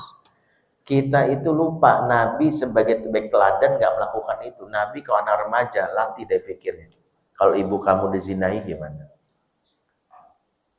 Kalau adik kamu dizinahi gimana? Kalau nanti anak perempuan kamu zina gimana? Latih. Itu disebut namanya coach, melatih thinking skill. Itulah kenapa kalau anak udah remaja yang dilatih itu kemampuan coaching, bukan kemampuan ceramah. Kesalahan kita juga orang tua, anak remaja too much talking gitu. Kamu tuh kok dibilangin kamu terus gini-gini, kamu abang nggak boleh gini, kamu nggak mau, capek mereka. Makanya kenapa mereka denial, nolak, malas pulang? Karena belum apa-apa diceramain. Itu yang membuat anak-anak remaja karena nggak tepat. Makanya kalau ada anak udah remaja, ingat kaidahnya. Kenapa anak sebut remaja? Karena di masa ortu dilarang ngegas, rem aja. Remaja maksudnya. Rem aja, jangan ngegas. Suatu hari anak saya waktu kelas 6 SD ngomong sama saya, yang cowok nomor 2. Abi, aku habis gampar Wildan. Itu saya hampir ke trigger tuh. Untung ada istri saya, Umi, ya, istri saya psikolog. Hampir saya keluar dalil, astagfirullahaladzim bang. Ingat ya bang, seorang muslim itu keluar. Innamal mu'minuna ikhwatun fasilitas keluar. Tiba-tiba Ustaz Ibrahim, iya. Baru saya pikir, oh ya nggak boleh ceramah. Pikir. Emang Wildan melakukan apa bang sampai wajib sampai boleh abang gampar? Dia menjatuhkan harga diriku bu, harga diriku bi. Kemaluanku dipegang, dia kan kurang ajar, aku tabuk aja dia. Oh sengaja bang dia melakukan itu? Nggak tahu sih, kayaknya sih nggak sengaja. Kalau nggak sengaja emang boleh bang digaplok? Ya itu kan harga diri bi. Kurang ajar tuh namanya. Biar dia lain kali hati-hati sebagainya. Oh misalnya nih bang, misalnya suatu hari abang bawa air seember, terus abang buru-buru bawa ke musola, nggak sengaja ketumpahan ke Ustadz X. Di kampung kami kebetulan ada Ustadz galak banget, Ustadz kampung. Ustadz X nggak terima, digampar kamu. Gimana perasaan kamu? Ya aku inilah nggak terima. Loh kok nggak terima, kan kamu numpain air, tapi kan aku nggak sengaja. Nah kira-kira perasaan Wildan gimana tuh? Langsung dia iya sih. Langsung. Jadi menurut kamu gimana? Ya kayaknya aku salah juga Ibu ya. Harusnya tinggal kasih peringatan aja ya, nggak usah main gampar-gampar aja ya. Pantes tuh dia sekarang nggak mau main lagi sama aku. Ya terus gimana selain ini? Ntar deh aku, kalau udah agak ini aku minta maaf deh. Gimana menurut kamu? Harusnya gimana? Emang begitu bagusnya? Enaknya gimana? Kira-kira kalau begini gimana? Itu treatment ke remaja. Kalau anak kecil, mama ini boleh. Mama maunya gini, kamu kan gini, adek harus gini, adek di sana begitu, nanti gini-gini, hati-hati di sana gini. Itu boleh, anak kecil karena dia belum banyak informasi. Di kesalahan kita satu, tidak tepat secara usia. Oke, bab ini saya skip karena masih panjang. Kedua, tepat secara jenis kelamin. Walaysa dzakaru laki-laki nggak sama dengan perempuan. Kita menyamakan laki dan perempuan secara konsep saja berbeda. Laki-laki disebut dzakar, dikata dzakaru dzikrun, artinya berpikir dan mengingat. Sehingga laki-laki pakai kalimat kalau mama fikir itu pas buat laki-laki. Perempuan disebut uns itu lembut, perasaan yang sensitif. Sehingga kalau perempuan kalau mama rasa, kalimatnya udah berbeda. Kenapa kalau ngomong anak perempuan itu nggak boleh samping menyamping? Karena dia ingin perempuan itu disebut makhluk yang ingin diperhatikan. Sehingga kalau mau perempuan, bapak harus ngomong melihat wajahnya. Kok perlu di depan dia gimana, Dek? Tapi laki-laki karena dia makhluk yang sangat egonya tinggi, dia merasa kalau berhadapan dievaluasi, maka duduknya samping menyamping. Itulah kenapa Nabi kalau ngomong sama laki-laki itu caranya kalau nggak samping menyamping, dia didudukkan di depan Nabi bukan berhadapan tapi dibonceng. Sehingga bapak-bapak kalau nasihatin laki-laki itu adalah caranya naik kendaraan atau naik kalau dia masih bawa balita atau apa, boncengin duduk di depan kita. Bang, ini ngomongnya menghadap sana, anak laki-laki lebih terima. Banyak sekali. Kenapa kalau laki-laki itu cenderung ya kita berikan yang namanya tepukan di pundak, di bahu. Makanya ini harga diri sini. Kalau perempuan usapan di punggung. Makanya itulah yang membedakan kalau punya bayi laki-laki itu adalah ditepuk. Saya, kalau anak perempuan sering diusap. Ada perbedaannya. Yang ketiga, tepat secara karakter. Kenali yang disebut dalam surat Al-Isra 84, kul kullu ya'malu ala syakilatih. Katakanlah masing-masing manusia bertindak berdasarkan syakilah. Syakilah itu artinya tabi'ah menurut Ibnu Abbas. Tabi'ah itu artinya karakter. Maka kenali karakter anak kita. Kalau istilah para ahli itu ada yang disebut melankolik, sanguin dan sebagainya. Para sahabat pun lihat Nabi itu memperhatikan sahabat beda karakternya. Abu Bakar itu sangat mellow. Makanya Abu Bakar itu sensitif akan beberapa hal. Makanya Abu Bakar sahabat yang gampang nangis. Dan Nabi mentreatment Abu Bakar dengan seperti itu. Jadi kenali anak kita, modelnya Abu Bakar atau bukan. Abu Bakar itu kan sampai Aisyah ketika Rasulullah minta supaya Abu Bakar menggantikan jadi imam, Aisyah protes. Aku tahu banget ayahku, wahai suamiku. Ayahku itu kalau baca Quran itu baru satu ayat nangis. Khawatir jamaahnya terganggu dan gak sabar. Kebayang gak punya imam baru basmalah nangis. Bismillahirrahmanirrahim. Ya elah ini apa nih? Apalagi pas tahu taraweh 23 rakaat.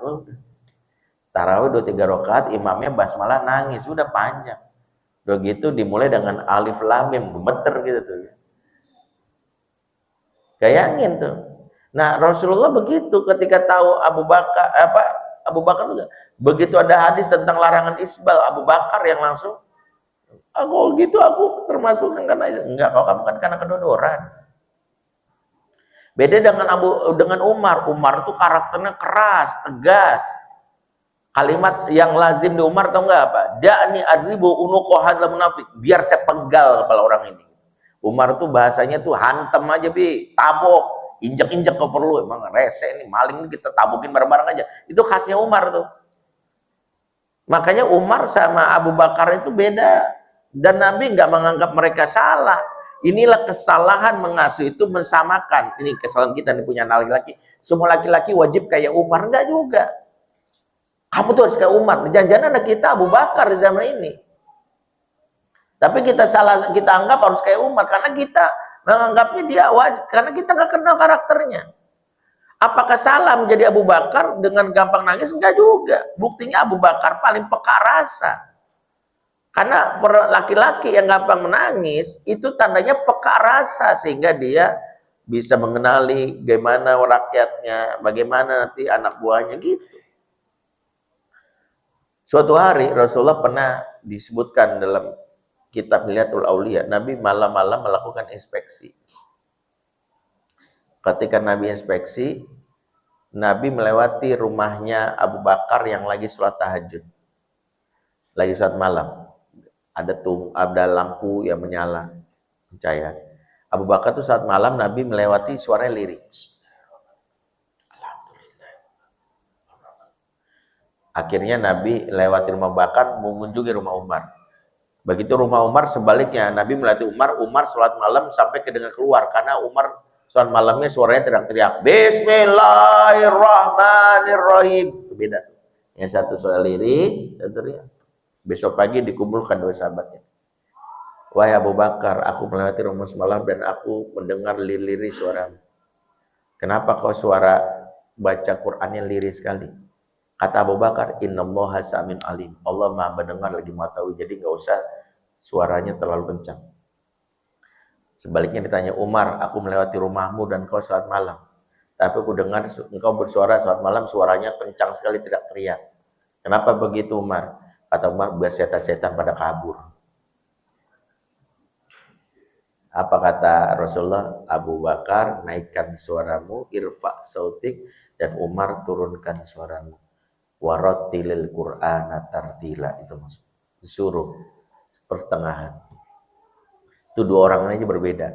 Bagaimana dengan Utsman? Utsman pemalu luar biasa. Lelaki yang malunya lebih malu pada gadis yang dipingin.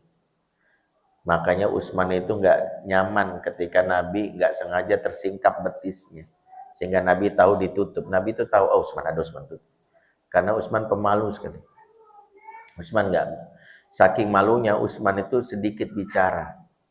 Utsman contoh salah satu yang khalifah yang disebutkan dalam kitab Al-Mawardi, bagus manajemennya tapi buruk komunikasinya ke warga, sehingga membuat banyak orang salah memahaminya.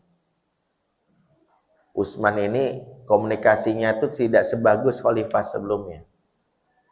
Salah satunya Utsman ini sedikit bicara. Pernah Utsman karena dia jadi seorang khalifah, jadi khotib. Kan khalifah itu khotib di zaman itu. Khutbah Jumat dia itu sangat terkenal dalam sejarah, singkat sekali. Waktu dia naik mimbar, dia cukup ngomong gini, innakum la tahtajuna khalifatal qawal, walakinnakum tahtajuna khalifatal fa'al. Sesungguhnya kalian tidak membutuhkan khalifah yang banyak bicara, tapi kalian membutuhkan khalifah yang banyak bekerja. Barakallahu lakum fil Qur'anil azim. Selesai. Itu khutbah Jumat tersingkat dalam sejarah. Jadi antum kalau jadi khotib paling gampang tuh. Cukup naik mimbar, sungguh kalian tidak butuh khotib yang banyak bicara, tapi butuh khotib yang banyak bekerja. Barakallahu, selesai itu. Gampang banget ya. Udah mentok-mentok kalau khotib nggak datang, udah urus masjid gitu aja tuh. Udah mentok-mentok kan, bingung kan, gimana lagi? Kita nggak bisa khotib, nggak bisa, udah pakai khutbahnya Usman. Gitu aja udah, khutbahnya Usman yang dulu diajarin Ustaz Bendi kemarin. Jadi Ustaz lain alhamdulillah langsung, sungguhnya kalian tidak butuh khotib yang banyak bicara. Gitu. Langsung tuh jadi khotib favorit. Nanti Majid Al-Tihad dong besok dia aja lagi. Beda dengan Nuaiman. Nuaiman itu orangnya lucu, humoris, suka bercanda. Nuaiman itu kalau bercanda kadang di luar nurul kata orang. Enggak, bercandaan itu aneh gitu ya. Pernah ada orang lagi naro unta pengen sholat duha gitu. Para sahabat lagi duduk teras, unta diparkirin, sahabat yang baunya unta ini sholat. Tiba-tiba sahabat di luar ngomong gini, enak kali ya kalau siang-siang gini makan unta, daging unta. Sahabat Nuaiman inisiatif, unta yang lagi parkir dibawa keluar, disembelih sendiri, mudah. Direbus, dagingnya dibagi-bagi. Rasulullah udah tahu nih, aneh di mana daging unta. Yang lain makan gitu ya, tiba-tiba beling untanya keluar selesai sholat. Unta saya mana ya? Udah keburu ketahuan. Langsung dikejar Rasulullah, Nuaiman langsung kabur. Ditanya, Nuaiman, kamu yang beli itu? Iya Rasulullah. Tapi kenapa lakukan itu? Menyenangkan saudara kan baik Rasulullah. Jadi dalilnya menyenangkan saudara, karena saudaranya pengen makan daging unta. Nuaiman tuh kayak gitu. Nuaiman tuh kalau bercanda kadang keterlaluan. Pernah suatu hari, ada seorang kakek tua Yahudi, kakek tua Muslim, buta. Dia lagi ada di Masjid Nabawi. Nah, kakek tua Muslim ini suatu saat pengen pipis. Dia merangkak. Ditemuin sama Nuaiman. Kayak mau kemana? Mau ke kamar mandi. Oh ya, saya temenin. Tahu nggak dibawa mana? Ke mimbar masjid. Bukan dibawa ke hammam, di mimbar masjid. Ini kayak pipis di sini aja. Kakek ini udah keburu buka bagian ininya, langsung diteriakin, woi! Kayak itu mimbar gitu. Kakek ini bilang kurang ajar. Saya itu Nuaiman. Itu sahabat ada yang seiseng itu. Jadi kita punya anak iseng itu bisa jadi karakter Nuaiman. Besoknya kakek ini dia sama mau pipis lagi. Nuaiman mengubah suaranya. Oh mana? Mau pipisnya langsung katanya. Langsung kata kakek ini, saya mau diinikan. Langsung dibawa. Kakek sebagian, saya mau cari orang yang kemarin ngerjain saya, kata si kakek ini. Oh saya tahu yang ngerjain kakek, dibawa. Masuklah Usman dari pintu. Langsung si Nuaiman bilang, ini yang ngerjain kakek kemarin. Pada suaranya dulu. Nuaiman baru masuk, Usman baru masuk digebukin kakek itu. Jadi sampai Usman bilang, lah kok saya? Kenapa? Gara-gara Nuaiman. Nuaiman tuh seneng bercandanya kayak gitu. Maka Nuaiman itu punya kawan yang bercandanya gokil juga, namanya Suwaibat. Jadi pernah Nuaiman sama Suwaibat di zaman Khalifah Abu Bakar itu lagi misi perdagangan. Di tengah jalan mereka kelaparan. Akhirnya Nuaiman makan di sebuah tempat. Nah Suwaibat pengen ngisengin. Maka Suwaibat ngelihat ada kafilah dagang di Persia, dia temuin, Mas, kira-kira gitu. Sebentar. Kenapa? Saya lagi kekurangan uang. Saya mau jual budak saya. Budak kamu ya tuh lagi makan. Jadi Nuaiman itu lagi makan. Berapa? Jual murah dah, paket murah. Saya lagi butuh uang. Ya udah sekian. Tapi tolong ya, budak saya ini agak gila. Jadi dia itu selalu nyangka dirinya orang merdeka. Jadi kalau kamu mau, ikat aja pakai tali. Jadi Nuaiman lagi makan ditarik-tarik gitu. Kaget Nuaiman lagi makan ditarik. Ada apa nih gitu. Kamu saya sudah beli di majikan kamu. Enak aja, saya orang merdeka. Emang kamu gila kata majikan kamu beli tarik. Nah waktu di Sereser itulah Abu Bakar datang. Kata Abu Bakar, Nuaiman lagi. Nuaiman itu khas. Kesimpulannya maksudnya gini. Sahabat itu karakternya aja unik-unik. Kenali karakter anak kita, karena sebagian kita kesalahannya adalah tidak tahu karakter anak. Sehingga anak yang melo kita anggap cengeng banget sih. Laki-laki nggak gitu. Padahal dia calon pemimpin yang peka rasa, tapi kita bunuh perasaan itu. Dia yang tiba-tiba hantam aja, tabok aja, kita bilang kamu tuh kasar banget. Dia Umar di masa depan. Cuma karena kita nggak kena karakter, kita bunuh karakternya itu. Kamu nggak boleh kayak gitu lagi, nggak sopan gitu sebagainya. Dia Umar. Atau yang pemalu kita bilang dia Usman di masa depan. Atau yang suka bercanda, semuanya nggak, karena kita nggak kenal, kita salah mentreatment. Maka komunikasi berikutnya, jangan-jangan yang membuat drama karena kita nggak tahu nih anak kita. Kita nggak tahu nih anak kita sebenarnya normal, tapi menurut kita nggak normal nih. Dia apa-apa nangis, Ustaz. Apa-apa nangis. Loh, dia sensitif. Tapi menurut kita adalah baper, padahal dia orangnya peka rasa. Kitanya yang drama, tapi dia kita salah terima. Oke, yang keempat. Tepat secara bahasa cinta. Kita itu seringkali menganggap anak itu senang kalau diucapkan sayang. Padahal belum tentu kalimat cinta menurut dia itu dengan kalimat sayang. Bisa jadi dia butuh yang lain, berduaan. Kan banyak tuh bahasa cinta. Yang kelima, tepat secara konteks. Saya percepat.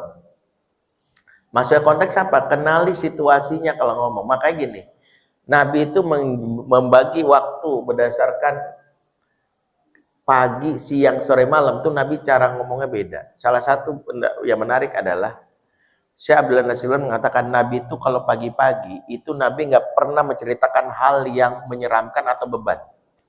Nabi kalau pagi itu selalu mood booster kalau istilahnya. Maka Nabi ke pagi-pagi nggak pernah naik gini, ya. Nggak pernah Nabi cerita tentang Dajjal di pagi hari. Nabi nggak pernah cerita tentang kiamat di pagi hari, karena itu mencekam. Bahkan sebagian mengatakan Nabi selalu kalau di pagi hari ayat yang dibaca itu ayat-ayat yang menggembirakan. Karena Nabi ingin membuka katup emosi kita dengan mood booster. Sehingga di pagi hari itu jangan jadi ortu yang merusak emosi anak. Salah satu, jangan pagi-pagi nanya PR. Jangan pagi-pagi membangunkan cara yang salah. Lihat cara Nabi kalau pagi hari. Nabi itu kalau bangun pagi, setelah Nabi sholat subuh, Nabi bertanya ke jamaahnya gini, Haro'a ahadu minkumul bariyata ru'ya. Siapa di antara kalian yang mimpi indah semalam? Nabi itu nanya mimpi. Makanya para sahabat tuh senang kalau ditanya mimpi. Ada yang bercerita, ya Rasulullah, karena Nabi kan sebaik-baiknya pentakwil mimpi.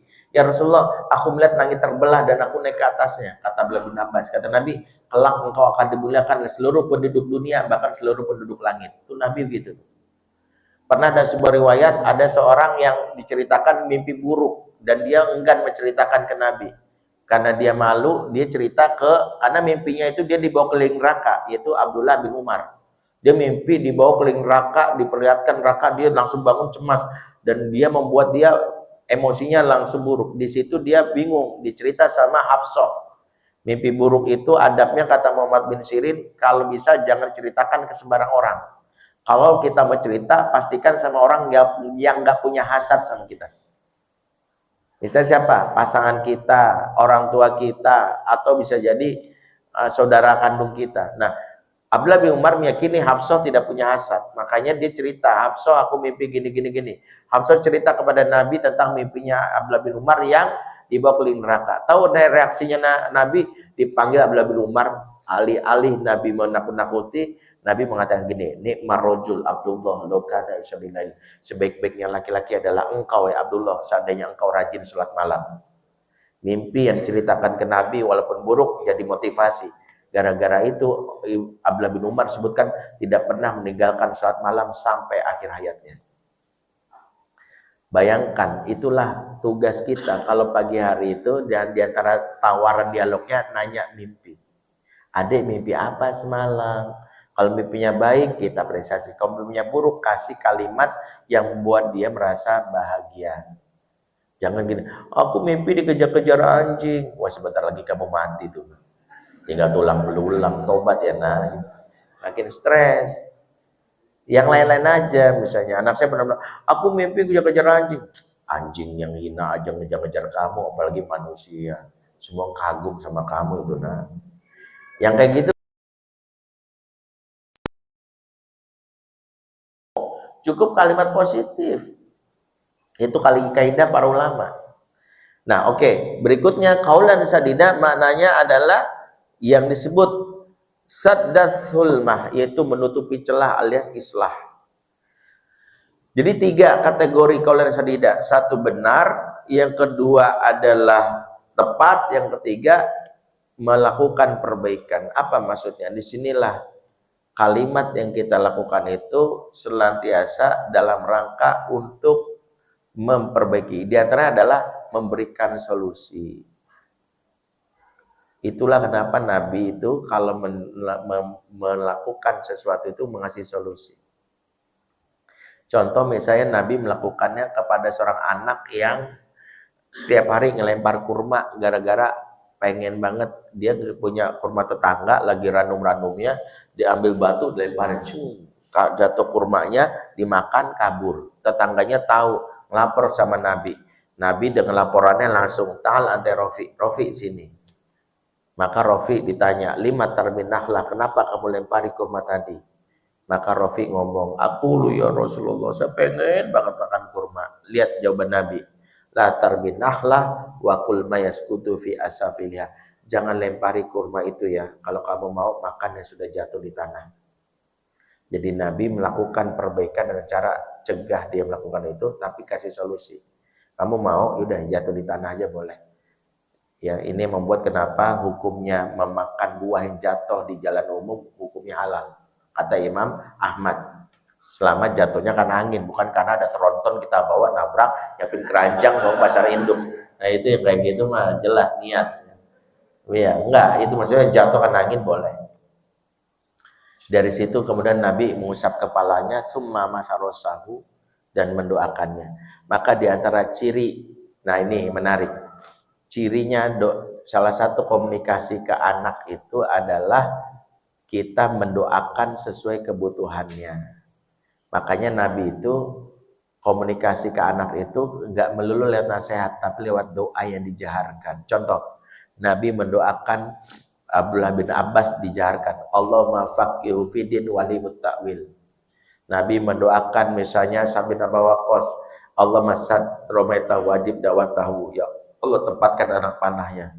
Nabi juga mendoakan Jabir dengan kalimat Allahumma barik fi baihi. Nabi pernah mendoakan pembantunya yang tidak disebutkan namanya yang beragama Yahudi dan masuk Islam, alhamdulillah anqadhahu minan nar. Jadi Nabi seringkali mendoakan dijaharkan. Itu diantara ciri kalimat yang disebut sadid. Sehingga kalau kita ingin menasihati anak kita, enggak mesti secara vulgar gini, kamu enggak boleh gitu ya. Kita bisa mengganti dengan doa. Contohnya gini, kita melihat anak kita itu orangnya itu penakut, enggak mau, orangnya malas sholat. Maka boleh kita bilang, kamu tuh enggak benar, mama boleh doain kamu enggak? Itu diantara kalimat kaulan sadid tadi. Mama boleh doain kamu enggak? Ternyata doa yang diajarkan itu fungsinya 3 kata para ulama. 1, mengajarkan tauhid. 2, memberitahu kepedulian kita. Yang ketiga adalah memberitahu harapan kita. Waktu Nabi mendoakan Abdullah bin Abbas dan doa Allahumma faqihu fiddin walimut ta'wil, sebenarnya Nabi sedang mengajarkan supaya Ibnu Abbas jadi orang yang memahami agama, tapi disampaikan dengan doa. Sehingga waktu kita misalnya lihat anak kita tadi misalnya penakut, nggak berani keluar kamar mandi, maka bilang gini, mama boleh doain kamu nggak? Ya Allah, jadikanlah anakku anak yang pemberani menghadapi masalah, jadikanlah tangguh menghadapi setiap kesulitan, dan bantulah dia untuk bisa menyelesaikan masalah. Amin. Kaidah yang penting adalah 1, doakan anak pada saat emosinya sudah tenang. Jadi jangan doain lagi dia masih nangis, tenang dulu baru doain. Yang kedua, Kaidah kedua, doakan anak dengan kalimat yang jangan panjang-panjang, pendek-pendek. Yang ketiga, cukup 3 harapan. Jadi jangan banyak-banyak. Karena kalau banyak-banyak anak pikir tahlilan. Amin, amin, amin, amin. Lama gitu. Cukup 3 selesai. Itu yang dilakukan.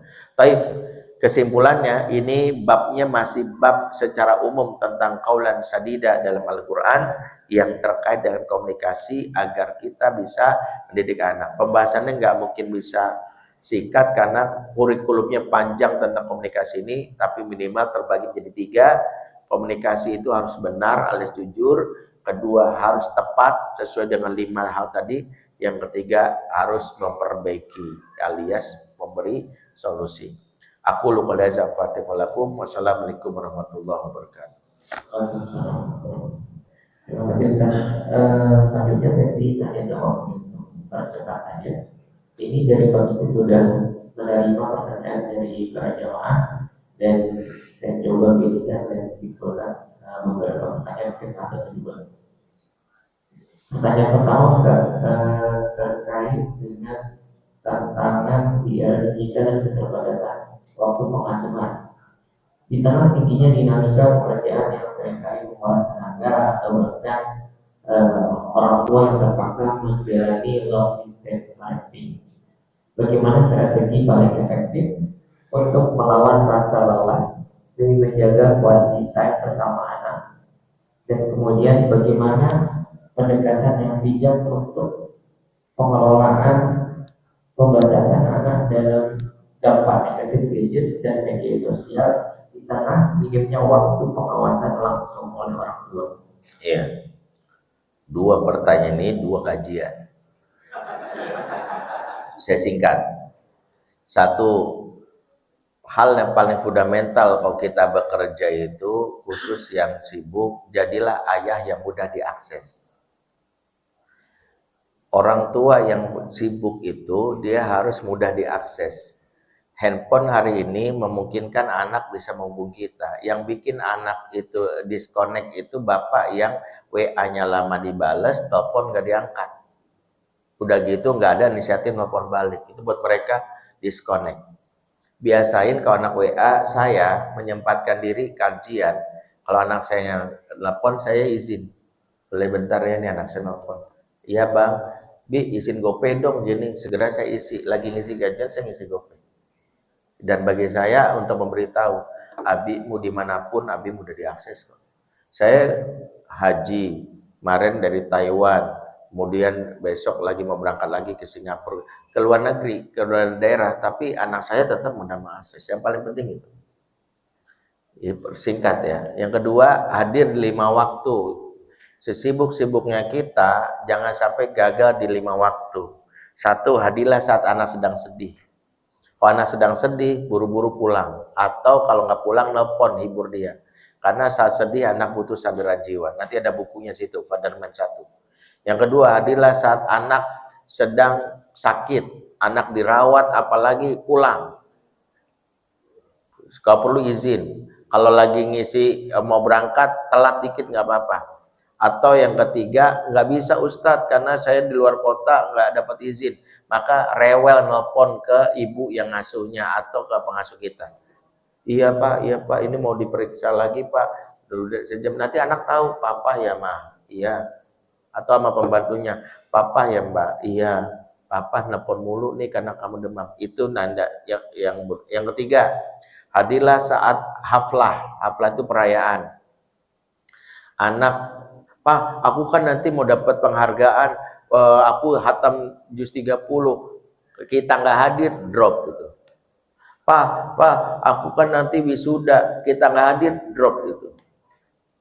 Makanya yang ketiga jangan hadir di haflah. Yang keempat, hadirlah saat anak unjuk aksi. Aku mau mentas loh, aku kan udah latihan 2 bulan mau nari. Bapak ibu yang nggak hadir, drop. Nabi SAW pernah melewati sekelompok kaum yang lomba memanah. Rasulullah ala nafar. Rasulullah melewati sekelompok dari manusia yang lomba memanah. Apa yang haruskan Nabi? Lewat doang? Enggak, Nabi singgah sebentar duduk. Kemudian pemanah-pemanah ini dikasih motivasi. irmu ya bani Ismail fa inna abakum kana romian. Ayo terus memanah keturunan Ismail, kakek moyangmu seorang pemanah. Tuh Nabi. Jadi Nabi itu anak mentas hadir. Jadi kalau anak bapak mentas aksi nggak hadir, drop. Orang tepuk tangan, weh, bapak yang nggak hadir, drop. Makanya salah satu kerjaan saya itu adalah setiap awal tahun, awal semester mencocokkan jadwal saya dengan agenda sekolah. Anak saya mau ini, makanya saya kejar dulu TUP-nya kapan nih, karena anak saya sekolah di ini. Ininya kapan? Saya pastiin semuanya hadir. Jangan sampai nggak hadir. Kalau ternyata saya nggak tahu, tiba-tiba ini saya batalin sebisa mungkin. Saya banyak batalkan. Pernah, ini nggak tahu benar atau tidak dari sisi fikih, tapi saya udah nanya sama Ustadz, insya Allah nggak salah. Saya pernah membatalkan jadwal umroh. Karena anak saya mau tampil. Anak saya bilang, aku kan udah bilang itu. Iya. Akhirnya saya bilang panitia, boleh nggak umrohnya? Kan saya jadwal umroh 3 tuh. Ada bulan ini, bulan ini. Saya bulan ini nggak dulu, yang pundak bulan depan dulu. Tapi Ustadz udah ada jamaah tuh berharap Ustadz ini. Maafin ya nggak bisa, pas banget. Saya lakukan itu. Kalau haji nggak mungkin dibatalin, karena jadwalnya sesuai. Anak saya juga tahu kalau gitu. Itu pun kalau anak saya, misalnya saya haji, anak saya mentas, saya minta dibikin Zoom khusus dia. Saya bilang sama abangnya lagi di rumah, misalnya, Bang ikut gantiin Abi, mewakili Abi, adik kamu mentas. Terus bikin Zoom-nya, Abi akan join dari luar, saya rekam dia mentas itu, dia tahu Abinya nonton walaupun dari Tanah Mekah. Jadi kalau anak mentas jangan sampai absen. Yang kelima, hadirlah saat anak melakukan kesalahan fatal. Anak habis aja dibully temannya, dorong temannya. Kemarin ada kasus 2 cowok ciuman, bapaknya datang kan. Itu momen, tapi bapaknya salah memanfaatkan, anaknya malah ditonjok, jebret. Padahal kalau dia mau pivot, itu adalah cukup merasakan kecewa, terus bilang, kamu melewati proses ini, bapak akan temani kamu. Tapi dia malah membuat anak terluka di depan umum. Saya bilang salah treatmentnya. Padahal itu udah benar tuh, dia hadir, minta maaf atas nama anak, itu benar. Saya pernah ketemu dengan pendeta namanya Yeri Pati Nasrani, karena saya sama Daniel Mananta berapa kali kontak, dia senang sama podcast saya dan akhirnya berapa kali minta. Jadi Daniel ini orang Kristen yang sering ngaji. Iya, kajian musyawarah Daniel datang. Saya ngisi kajian ada Daniel. Saya bilang, Ustadz, saya ikut kajian Ustadz ya. Daniel. Ya, bayangin dia bilang tinggal syahadat doang nih orang nih. Susah banget nih saya bilang. Saya bercanda gini aja. Target saya hari ini 1. Setelah ini Daniel syahadat gitu. Daniel ketawa. Dia bilang, ya siapa yang bisa mensyahadatkan Daniel, insya Allah palanya gede nih. Saya belak-belakannya sama dia gitu ya. Nah, dia itu mempertemukan saya dengan pendeta Yeri Pati Nasrani, anaknya Roni Pati Nasrani. Dia dulu pemadat, suka mabok, suka ini.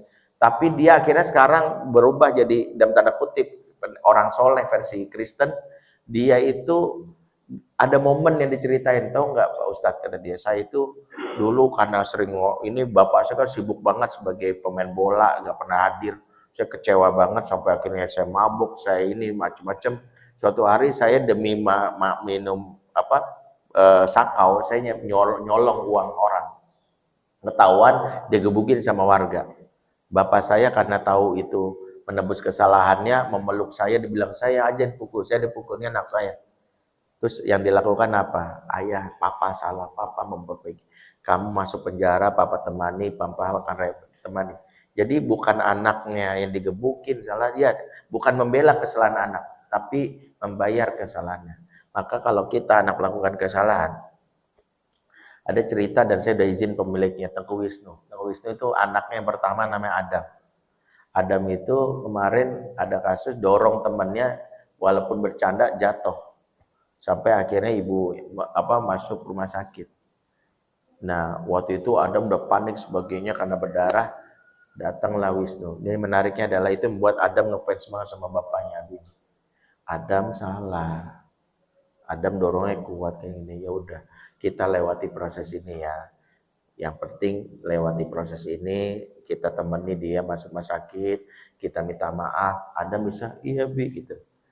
Kata maminya si Resukat cerita sama saya, ngefans banget abis itu dia sama Abinya. Salah bukan dipermalukan tapi dibantu melewatinya. Itu momen yang harus antum ambil. Jangan anak salah udah ketahuan salah malah digaplokin dan sebagainya. Makin jauh dari bapaknya. Nah itu kemarin saya lihat itu momen yang harus. Oke, berikutnya apa? Kalau kita pulang kerja itu harus bekerja sama dengan orang di rumah yang disebut transition time. Kesalahan kita adalah kita nggak punya transition time, akhirnya emosi kita jadi nggak bagus ke anak, capek papa itu. Makanya gini, bapak yang pulang kondisikan istri, mah aku butuh 45 menit untuk berinteraksi dengan anak, kasih waktu ya. Apa yang bapak lakukan 45 atau 1 jam? Satu, mandi. Nabi mengajarkan setiap orang pulang dari jauh tuh mandi. Makanya di pintu-pintu gerbang kota Madinah ada biir, sumur, abyar. Sampai sekarang kita sering lihat kan pintu Madinah itu ada banyak kayak yang orang biasa mikot itu abyar ali sebagainya. Itu sumur-sumur itu tempat orang untuk mandi dulu sebelum pulang. Yang kedua, habis mandi ganti pakaian. Wasiyabaka fatohir.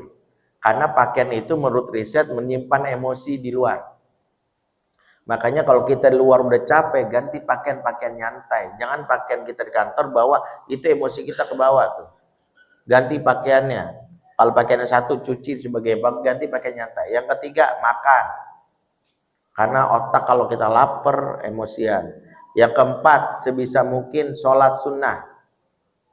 Ya, kalau Nabi menyuruh sebelum nyampe rumah tuh sholat sunnah dulu. Kalau kita belum sholat sunnah boleh apapun. Kalau kita belum sholat isya karena kita nggak sempat ke masjid, sholat isya intinya sholat. Yang kelima berdoa.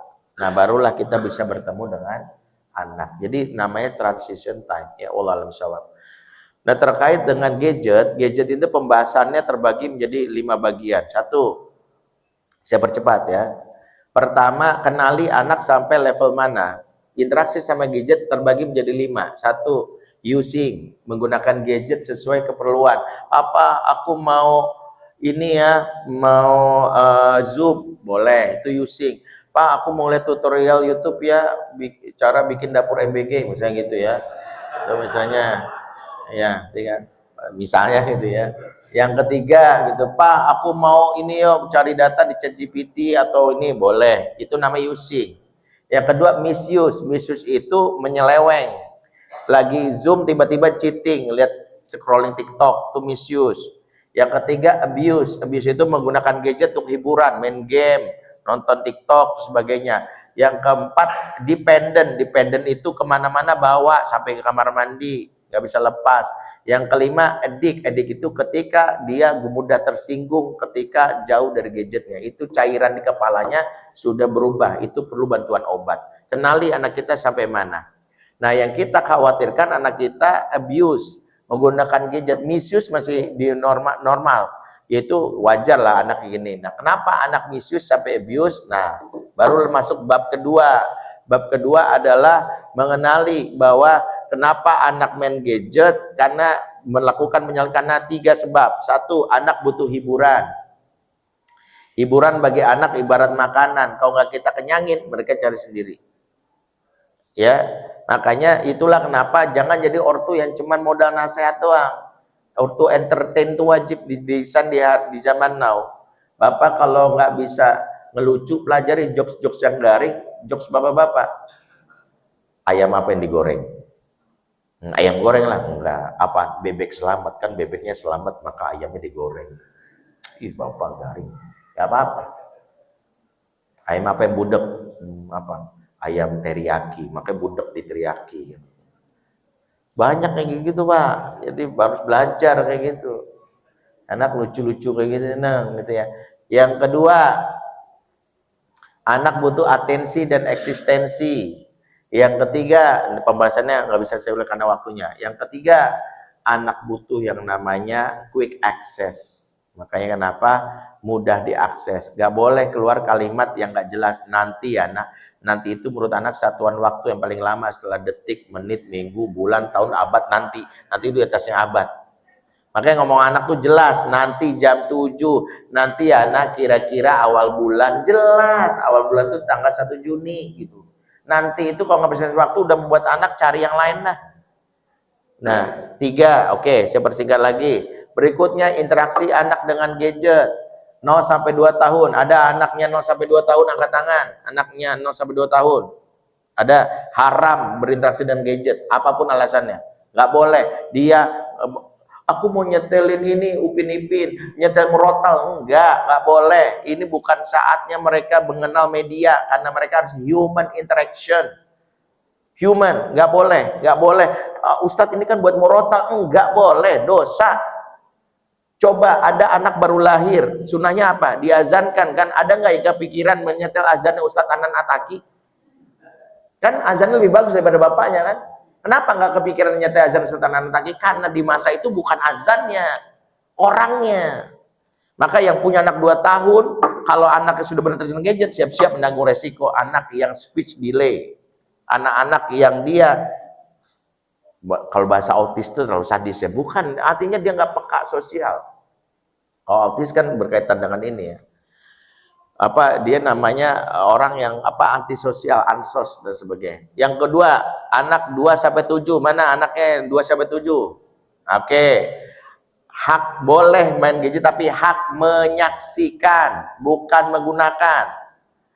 Mau nonton Upin Ipin boleh di setelin, nggak boleh dia menggunakan. Kesalahan ortu adalah nih, nggak, dosa tuh. Kenapa anak nggak boleh menggunakan? Karena di umur ini anak belum mengerti tentang konsep tentang penggunaan. Ingat, handphone orang tua itu algoritma orang tua. Anak menggunakan, tiba-tiba maaf muncul iklan peninggi, pembesar, pemanjang, main pencet, kaget. Nggak boleh. Makanya anak-anak, iya, papa nggak boleh pegang. Seperti hukumnya pisau. Anak 3 tahun megang pisau, apa hukum kita? Mau potong saya, mama potongin. Makanya yang di bawah 7 tahun nggak boleh menggunakan, menyaksikan. Kalau YouTube-nya YouTube Premium, supaya nggak ada iklan yang ngedistract. Kalaupun bisa ada iklannya, minimal gini, kalau apa-apa nggak boleh main pencet, nggak boleh. Tunggu, nggak boleh pencet, jadi nggak boleh gunakan. Makanya kemarin saya lihat ada anak 3 tahun nih, saya tegur di waktu kajian saya, ibu kalau mau anaknya di setelin boleh, tapi nggak boleh dia mencet-mencet. Ya, makanya kalau mencet bukan gadget, tapi tab yang buat push itu boleh, karena dia tidak berinteraksi dengan internet. Apapun kalau anak yang berinteraksi internet itu spamnya banyak. Karena itu nggak boleh, dia cukup menyaksikan. Ya. Yang ketiga, baru namanya hak 7 sampai rusda, namanya hak pakai. Rus itu ntar kita bahas. Hak pakai itu gini, ini handphone Abi, silakan pakai. Bukan bilang gini, handphone kamu mana? Enggak, handphone Abi di kamu mana? Handphone Umi di kamu mana? Kenapa dia harus dibilang hak pakai? Karena dia belum boleh punya hak milik. Ini anak SMP udah dikasih aja, nggak boleh. Bilangnya handphone Abi di kamu. Karena biar sadar diri, pas diperiksa, kok passwordnya diganti? Hehe, ini milik siapa? Milik Abi. Kenapa diganti? Ayo, ini astagfirullah. Ini install, ini siapa yang install? Ini punya siapa, nak? Punya Abi. Abi bilang punya Abi di kamu. Kamu tuh punyanya hak pakai. Seperti kita bilang ada tanah kosong, Pak silakan pakai. Ini buat jualan soto Lamongan sama pecel lele, silakan. Seminggu lagi kita datang, dia bikin lapangan pedal. Kita obrak-abrik gitu bilang. Ini punya saya, hak pakai namanya, hak pakai itu sesuai di awal.